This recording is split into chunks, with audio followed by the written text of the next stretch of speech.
احسان کی قید۔ لوگوں نے ایک دانا سے کہا، کل فلاں شخص آپ کی نسبت ایسی بری بری باتیں کہہ رہا تھا جو آپ کو سخت بدنام کرنے والی ہیں۔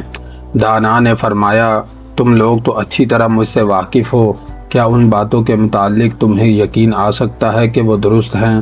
انہوں نے کہا، ہرگز نہیں، مگر جناب ہر شخص تو اتنا واقف نہیں کہ اس کے سچ جھوٹ میں تمیز کر سکے۔ بہتر ہے کہ اس کی زبان کو ادب کی لگام دے دی جائے۔ دانا نے جواب دیا، میں حاکم نہیں کہ سزا دے سکوں، بیکار نہیں کہ نالش کر کے سزا دلا سکوں، بس کوئی اور ہی تدبیر مناسب ہے۔ تھوڑی ہی دیر گزری تھی کہ بد زبان بھی آ گیا اور دانا نے اس کی خاطر تواضع میں کوئی کسر اٹھا نہ رکھی۔ شربت پلوایا، پنکھا جلوایا اور اس کے خوش کرنے کی ایسے باتیں کی جن سے وہ نہایت خوش ہو کر واپس گیا۔